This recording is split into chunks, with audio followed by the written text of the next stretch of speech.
Hey, well, good morning, everybody. Welcome back to Rams Up. I got Scott and Farbod back on board for our Saturday morning roundtable, and we have a game to talk about this week, Rams Saints. Hey, Scott, what is going on? How you doing this morning? Or should I say where you are? How's your evening going? Yeah, Saturday evening is going great here in Pattaya, Thailand. Hello, Ramley. And Farbod, what's up with you, man? Nothing much, man. Just my wife's officially on leave from work, seeing as the little guy's going to be getting here any week now. And we just have a few more things to tidy up. Nothing major, thankfully. And we're just excited to get this thing going. Yeah, hey, just make sure. Is it possible that she would deliver on a Sunday? Can Oh, you? don't even put that in the universe, brother. Oh, man. I talk to him Yeah. every night. I'm like, hey, you don't come during the Rams game. Please don't. Well, you can always have a little sidebar with the doctor and say, "Hey, man, it's Saturday. Can we maybe induce? Let's get Yeah, this rolling." it's an option for sure.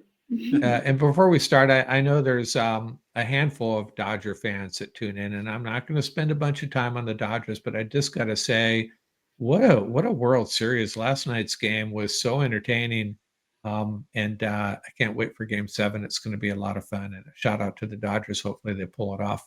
But I have a lot of respect for the Blue Jays, though, man. They are a scary team, man. They got guys up and down the lineup that just seem like they put the ball in play, kind of old school baseball, fun World Series though. So we'll move on to the Rams here, and the first thing we should talk about here is the injury report.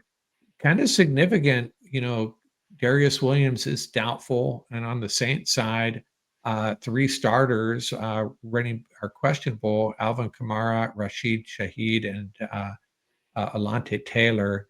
So the big one from a Rams perspective is obviously Darius Williams, and we'll save a discussion about how that impacts the secondary and snap counts and all that, especially as it applies to Roger McCreary. We'll have a lengthy discussion about that coming up here, but that's the latest injury report. Everybody else on the Rams is good to go though, so that's Mhm. that's good news. Oh, yeah. And so the first thing I want to throw out there, and I was thinking about this, and I'm not going to uh, sell out my position here, but for Bode, is there a position that you think the Rams could try to bolster between now and the trade deadline, which is Tuesday, I believe?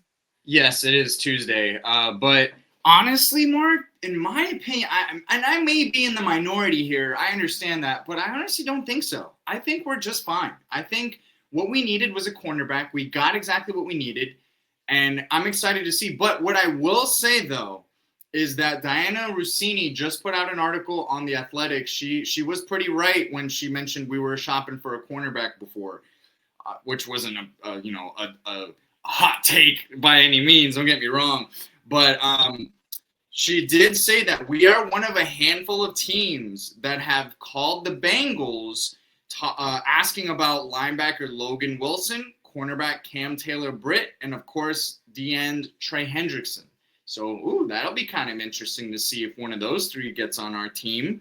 But I'm not expecting it by any means. I'm not hoping for it per se, even because I don't want us to give up major draft capital. I love the trade that we did to get McCreary. It was just fine. It didn't impact us negatively in any way in the upcoming draft and future drafts, which was fantastic. Hats off to Snead.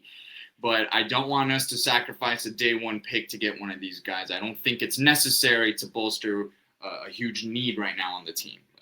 Yeah, the Hendrickson, an edge rusher, a pass rusher, and then a linebacker are a little puzzling to me. Yeah. But Defense, all defense. yeah, I don't know who the odd man out would be. The cornerback, I continue to improve that group. I guess that kind of makes sense, but we Sure. don't know what's going on with Witherspoon, right?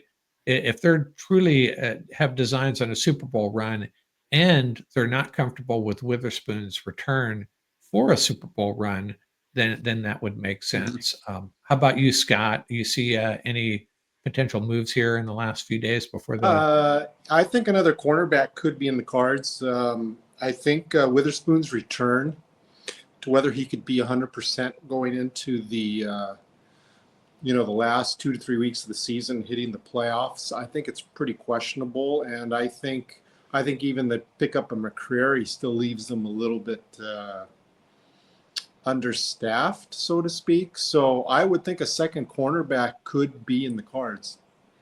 Now, let me throw this out here. Yeah, and I don't know if I've ever seen this before, but cornerback obviously an area of need, but the one chink in their armor that could really, screw a playoff run for them is their field goal kicker. Now, I don't know if teams have ever traded for a place kicker. I don't remember that. I don't remember that ever happening. It probably has, but I mean, if McCarty, chunks a couple in this Arizona game, misses a point after or something like that, maybe they make a trade for a kicker. I'm not predicting it, but I would be fully behind such a move if Cardi has another bad day. But Hmm. yeah, Interesting. I don't know if that's plausible, but I see that right now as aside from maybe cornerback depth, that's the biggest question mark in my mind. That's the thing. That's the thing that keeps me up at night more than any other roster questions about the roster moving Mark, forward. that's not so much on Josh; it's on the protection unit for him. Yeah, He that's himself true. I don't see him as being the problem. It's the protection, man. Let the guy get one off at least. Yeah, yeah, fair enough. And his kickoffs have been good. Um, yeah, I see where you're coming from. Let's see, what else we got here. Well, so McCreary, the Rams add McCreary, and my initial thought was, you know, it's related to the Witherspoon injury and the fact that there has been some questionable play by Forbes at times, even Darius Williams early in the year. McVay talking about they need someone that can back up Quentin Lake, spell him a little bit because he's really versatile. McCurry is, and then we hear about the Darius Williams injury. So I don't, I think a lot of those factors come into play. They obviously had to add a cornerback, but Scott, you had a bunch of things you wanted to speak to here regarding McCreary. What did you want to start here with his draft Yeah, profile? Is that you want to look let's at? start with the draft profile. He's 4 years in. He's out of Auburn. His measurables. He's pretty average height. He's 5'11", I think 175, 180. He ran a 4.540 coming out of college. Pretty average speed. He's not that great. He's not very explosive. His measurables as far as long jump, 3-cone drill, they're just average to below average. But he is very strong. I think he was like top 5% of bench press. So he's somebody that you're confident that he's really good in the running game, tackling, and can press receivers at the line of scrimmage. So here, this particular NFL Draft Buzz, they had him rated as I think the 7th or 8th best corner coming out 4 years ago. So they had him pretty high there. And if you want to move over to PFF, we had 2 slides showing where he's been graded at the last couple of seasons. This shows his rookie season. His sophomore season was his best, and now in his 4th season, he's on pace to be as rated as good. Right now, he's about the 37th best cornerback out of 113 in the league. So I think just based on that, I think Graham's got great value. And to finish it up, talking about his salary cap, the significance of his cap hit, I think right now he's at 4.4 million is what the Rams are going to owe him. So he's going to be, they're not going to have to do a lot of work to squeeze him into the cap. So it's a very good salary cap number to fit him in. And I just think the whole acquisition of him was, 2 thumbs up with me. Yeah, and he'll become a free agent, right, at the end of the year? Correct. And the Rams have done this in the past. You maybe try to retain him, but if you don't, you get the comp pick, right? If you lose him, I'm trying to think that real quick. Yeah, I'm pretty certain that if he it's kind of win-win scenario. You re-sign him, bring him back, but if he walks, you get the comp pick, as opposed You to the do, Titans. but only if you didn't pick up more. You've got to lose more than you Oh get. yeah, So, yeah. It's part of that comp that equation. It depends on, yeah, it's part of the larger calculus of how many players you sure. sign, how many, but it would certainly help in that. Do you have any thoughts on McCreary, Farbod? Oh yeah, I'm really excited about this trade, guys. Roger McCreary, Roger that, he adds something to our cornerback room that we are lacking severely. And you touched on it, Scott. It's his tackling ability. You watch the film on this guy, and he knows how to tackle, guys. He can lay people out. He's got a little bit of Jalen Ramsey in him, in my opinion, as far as his aggressiveness, his physicality. And our cornerback room is lacking that significantly. So I am curious to see if we will play him at what he's been great at the Titans in the slot. But I have a pretty strong feeling, especially if you pair that with Darius being out seemingly this game, I think we're going to see him on the outside, because both he, Roger, and even McVay have said that they see him as inside and outside.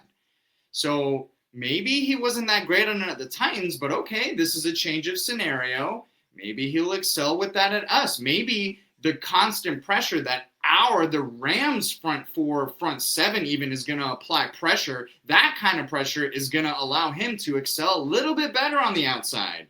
He won't have to be as, cover as long out there where it's a little more difficult at times. So I'm excited. I hope we get to see him tomorrow.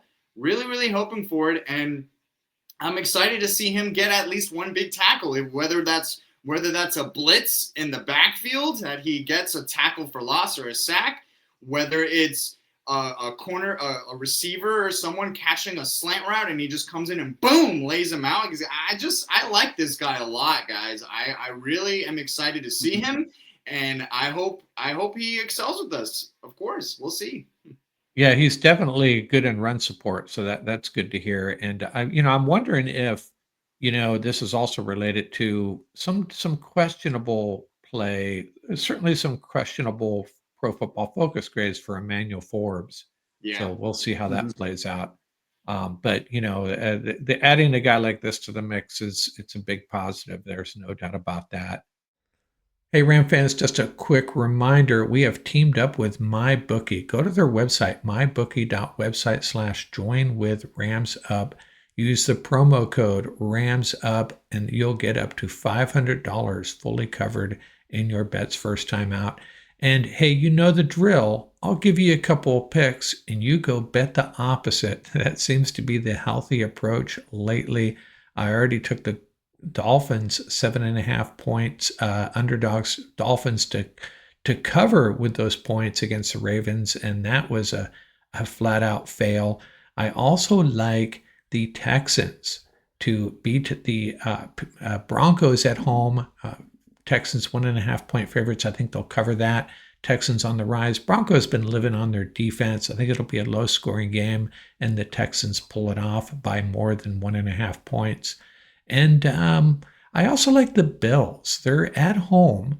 The Chiefs are favored by 2 points, and I'm taking the Bills on the money line. I think these are the two teams that, when all said and done, it's not going to be the Colts in the AFC Championship. It'll probably be these two teams. Should have saw it coming. But if you're going to make your bets, use MyBookie, use our promo code RAMSUP, and just bet the opposite.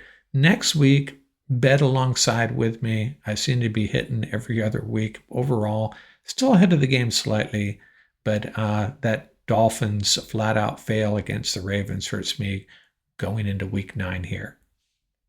So we're going to talk about our players to watch. And, Farbod, I think you went with Terrence Ferguson 2 weeks ago, and you're going with him again. Man, it just seems like, Mark, he is getting more and more involved. And I just love that his involvedness isn't just little short routes, even though we'd be fine with that, man. Target him wherever he goes, send him any route. But, man, his biggest plays have been what? A key third down conversion deep down the field, hell of a catch over the defender, draped all over him, and then a beautiful touchdown again down the field. I just feel like McVay is finally figuring out that this guy's got some great speed and great hands. And as long as Terrence continues to progress in his blocking ability, McVay's going to feel more comfortable putting him out there. And I do think we're slowly but surely seeing him supplant Tyler Higbee. He's getting there. I keep saying it. I want to see Terrence Ferguson on the Rams week 14. What is that going to look like? And I think that trajectory is going.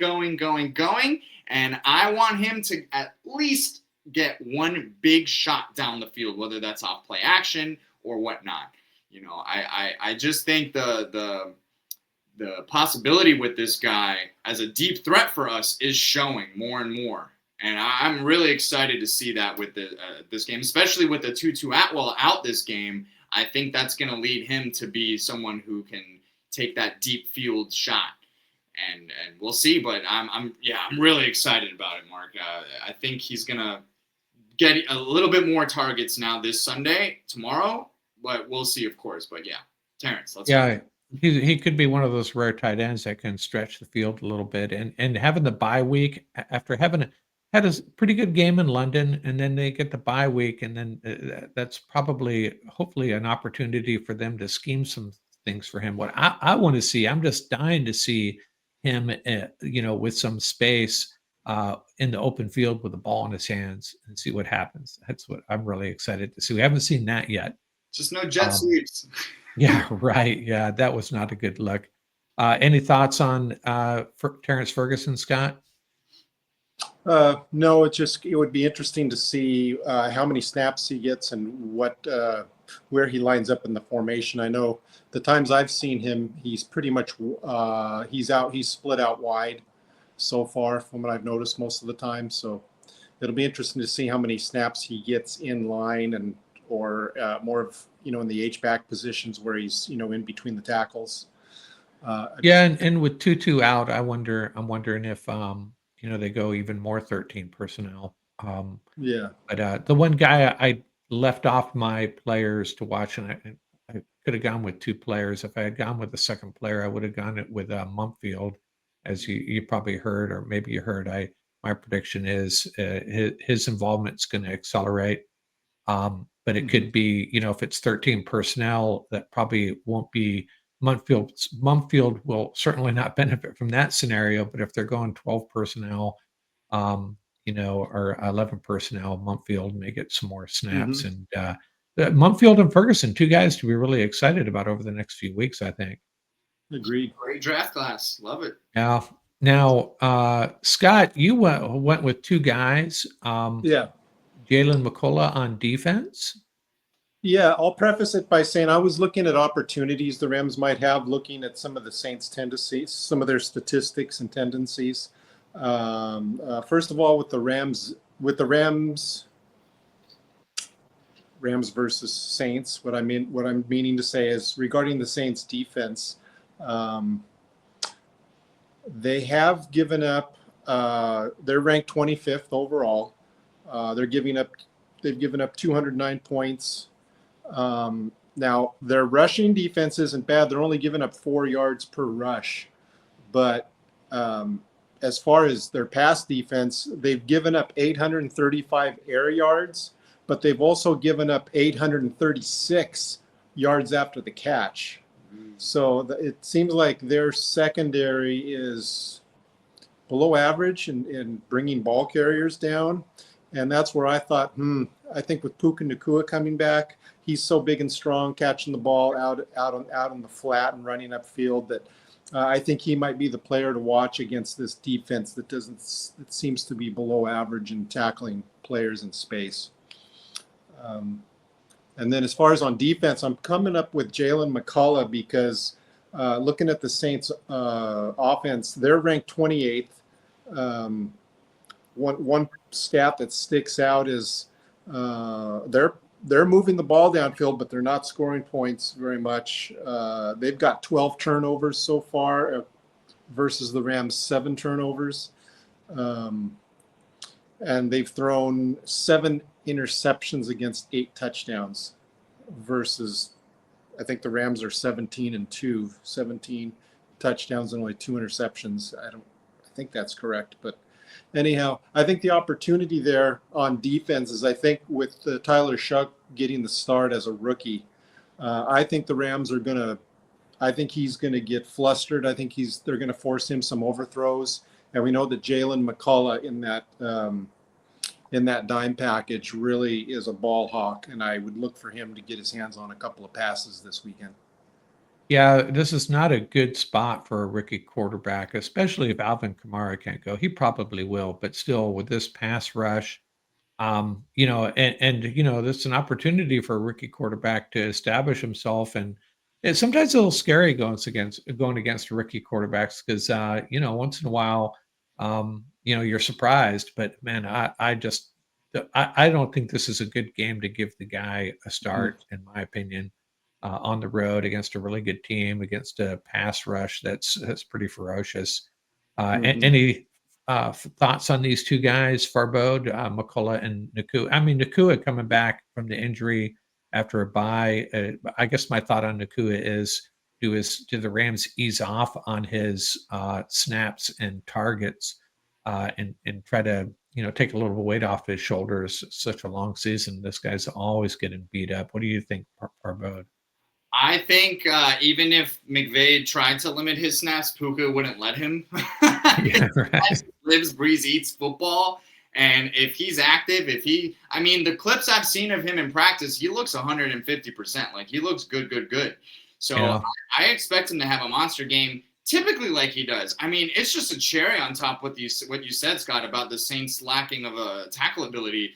But I think Puka's going to eat regardless, man. I think my hope is that, McVay is going to incorporate a lot of that 13 personnel or odd formations, yada, yada. But, we're going to go keep Puka fed as well. Marry the two. And, yeah, Puka, I think, is going to have an absolutely monstrous game, especially given what you said, Scott, about that. And then, yeah, I think the defense, the DBs in total, including Jalen McCullough, with Darius out, people are going to have to step up. And if our front four, front five, front seven is able to get that pressure that we expect, yeah, those DBs need to step up and they need to eat. They need to get their hands, whether it's Quentin Lake, whether it's Jalen McCullough, whether it's Kobe Durant, maybe even it's Roger that. It could be someone, and it's definitely exciting. And it just screams desperateness that they're starting this rookie against us. They're just desperate, guys. They're just scraping, they're scrambling, and they're like, we need to change because Rattler is not it. That guy was, he looked, even if he was the one starting against us, would you guys really think that we're not going to look at just as good? Whether it's Rattler or Chuck, either one, they're going to get pretty rattled. Yeah, it's just a rookie on top of it all is pretty brutal. I agree, but yeah. Yeah, hopefully we don't play that soft zone, that soft off coverage, and just allow him to dink and dunk, which is this is the one thing that we can't allow teams to do, as we saw in that 49ers game. And I think, two guys that make big plays last year, Cam Kinchins and Jalen McCullough, yeah, they're due. They're due for a big play on the back end. So maybe this will be the game. I was going to talk about Roger McCreary, and we already did. Obviously, with the Darius Williams situation, becomes even more important. Even before the Williams issue, I was just really more of a curiosity to see how they're going to use him, where they use him, when they use him, all those things. So definitely, yeah. Now even more so. Hopefully, he steps up and. There's always that risk in a game in the secondary. You bring in a new cornerback that, a missed assignment could be devastating, even against a team like the Saints. So, but he's an experienced guy. I'm sure he'll be fine. Yep. Now, predictions. So let's make our predictions for this game. I'll kick it off because I already made mine on the Keys to Victory show with Ian, and I said Rams 27, Saints 16. And I basically just went with the averages of what these teams score and what they allow. kind of mapped out pretty well. And someone called us out for being too pessimistic, and I was like, wait a minute, I don't think 27-16, and I said the Saints score a late touchdown to make it even that close is being pessimistic. And and in my defense, I talked to my special assistant about this yesterday, and in Ian's defense, this Rams team under McVay the last couple of years haven't been blowing teams out. They win by Mhm. 10, they win by 12, they win by 14. The Jags game being the exception, and there have been a couple of others. But they usually keep things interesting into the third quarter. Unfortunately, Mhm. I'll start with you, Scott. What's your prediction for this game, Rams I Saints? think they'll start out slow. I think they're probably going to try to run the ball and not have a lot of success. It might take a couple of possessions to get down the field and score. But I'm predicting 27-13 Rams. Yeah, similar to me. Yeah, that Yeah. sounds about like it'd be in the wheelhouse of predictions here. And Farbod, let me guess, 40-3. What do you got, You got it. Farbod? No, I'm kidding. You're not that far off, though, Mark. Yeah, you can't call me pessimistic, that's for sure. But I do. Okay, I'm hoping that we just still keep that momentum from that Jags game. Finally, we got that blowout.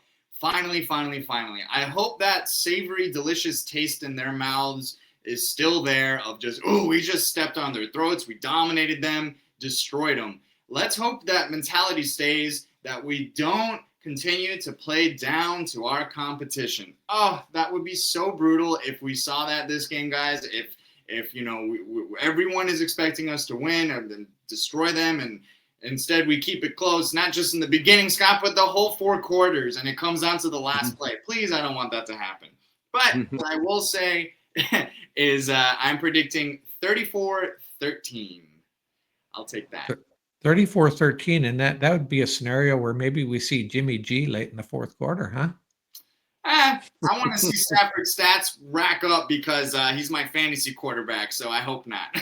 Yeah, and I don't know if you caught it, but Cardi is my kicker this week, Yeah, for better or worse. me too. Chase McLaughlin's my other guy, and he's on a bye, so I had to roll with somebody else. So hopefully we have a Cardi party, 2 or 3 field goals. That'd be nice. Okay, Yes. guys, man, that was a nice, short, concise episode. No reason to look back at last week, and I think we captured this Rams Saints game pretty well. Any final thoughts for Bode before we sign off here? No, I just want to reiterate that I really hope we don't play down to our competition. Like, we all know we love to do that for whatever reason. That we hopefully don't start slow either, Scott. Don't put that in the universe either, brother. I just want us to come out strong, swinging, and I just hope these couple weeks or so that Puka's had some nice rest, that he is as rejuvenated as you can get, and he's about to have a 100+ yard game and just dominate. So yeah, and let's give another 3 touchdowns to Devontae. Why not? Let's just make that every game. Yeah. Final thoughts, Scott. I think the Rams. I think was it against Jacksonville? The Rams just came out passing, and Jacksonville just couldn't stop it. And Yeah. I hope McVay does something similar, that he comes out and firing and just keeps going with the same play calling until the other team can stop it. That's what I'm looking for. I hope he doesn't just try to run the ball and then end up with a couple of 3 and outs, and then you're 0-0 after the first quarter. I'm hoping to see the Rams first drive down and at least get a field goal, to start the game. So.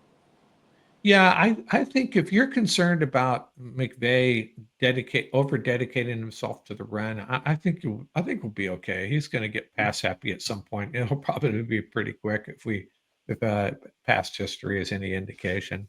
Okay, Mhm. guys, thanks a lot, man. That was fun. We'll meet you back here next week. Hopefully, you won't be on baby duty yet for Abode, but if We'll see. not, hey, infants are welcome on the show. Yeah, I got plenty of Rams outfits for him already. You can believe Yeah. that.